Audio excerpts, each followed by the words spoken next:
আসসালামু বন্ধুগণ, আজকে আমি একটা মাল্টিমিডিয়া কিবোর্ডের বিভিন্ন অংশ নিয়ে আলোচনা করব।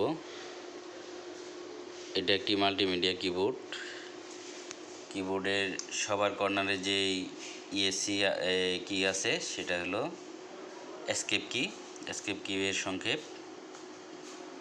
যে কোনো কমান্ড বাতিল করার জন্য এই এসকেপ কি ব্যবহার করা হয়। F1 থেকে F12 পর্যন্ত এই 12টা কিকে বলা হয় ফাংশন কি। বিভিন্ন ধরনের ফাংশনের কাজ করার জন্য এই ফাংশন কিগুলো ব্যবহার করা হয়। আর এখানে মাল্টিমিডিয়া কাজের জন্য প্রিন্ট স্ক্রিন, জুম, এটা মনিটর পুশ এবং বিভিন্ন ধরনের নেক্সট, প্রিভিয়াস এবং পজ মাল্টিমিডিয়া কাজের জন্য সাউন্ড বাড়ানো এবং কমানোর জন্য ব্যবহার করা হয়। এরপর এই 0 থেকে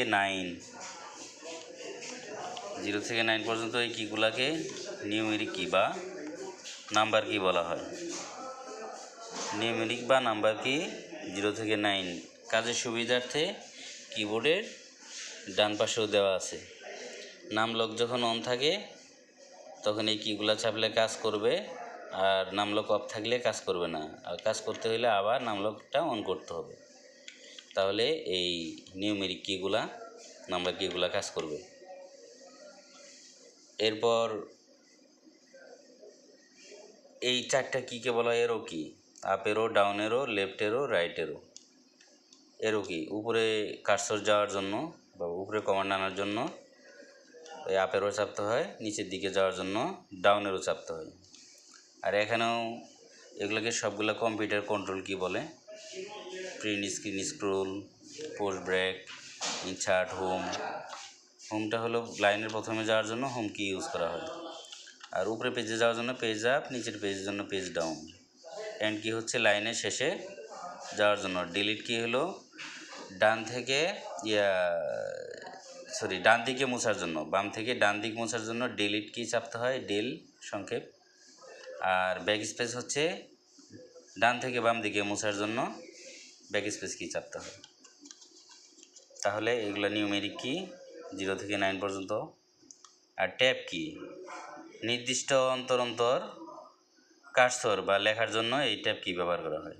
ক্যাপস লক যখন অন থাকবে, এই ক্যাপস লক চাপার পরে এখানে যে লাইটটা যদি অন থাকে ক্যাপস লকে, তাহলে আপনি যে কোনো লেখা লিখলে বড় হাতের অক্ষর আসবে। কিবোর্ডে যা লিখবেন সেটা বড় হাতের অক্ষর আসবে। আর যদি ক্যাপস লক অফ থাকে তাহলে সবগুলো লেখা ছোট হাতের আসবে। আর শিফট কি যেমন লাইনের প্রথম অক্ষর বড় হাতের দরকার, যখন বড় হাতের দরকার তখন শিফট কি চাপে যে অক্ষরটা চাপতে হবে, যে অক্ষরটা চাপবেন সেই অক্ষরটা বড় হাতের আসবে। শিফট কির কাজ হচ্ছে এটা। আর কন্ট্রোল, অনেক শর্টকাট কমান্ড কি মাউস ছাড়া কিবোর্ডে অনেক কাজ শর্টকাটে করা যায়। যেমন control S select all, control S তে সেভ, এরপরে মনে করেন কন্ট্রোল জেডটা আন্ডো, কন্ট্রোল এক্সতে কাট, কন্ট্রোল সিতে কপি, কন্ট্রোল বিতে পেস্ট, কন্ট্রোল বিতে বোল্ড। এরকম সব ধরনের কিরই একটা না একটা কাজ আছে কন্ট্রোল বা অল্টার ধরে।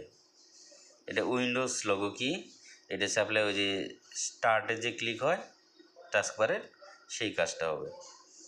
আর কন্ট্রোল আর অল্টার এটা দুইটা ধরে আপনার কম্পিউটারের বিভিন্ন ফাংশন বা বিভিন্ন কাজ দ্রুত করা যায়। আর স্পেস বার হচ্ছে একটা ওয়ার্ড লেখা শেষ হলে তার মাঝখানে ফাঁকা দেওয়ার জন্য স্পেস বারটা ব্যবহার করা হয়। কাজের সুবিধার্থে অল্টার কি বাম পাশেও আছে, ডান পাশেও আছে। ফাংশন কি, অনেক ধরনের ফাংশন দ্রুত কাজ করার জন্য এই ফাংশন কি ইউজ করা হয়। এটা হচ্ছে আপনার সেটিং কি, কন্ট্রোল কি ওই দুই পাশেই আছে। শিফট কিও। আর এন্টার হচ্ছে হাবোধক কাজ করার জন্য এন্টার কি চাপতে হয়। যেমন যে কোনো পজিটিভ ইয়েস বা ওকে কাজ করার জন্য এন্টার কি চাপ দিতে হয়।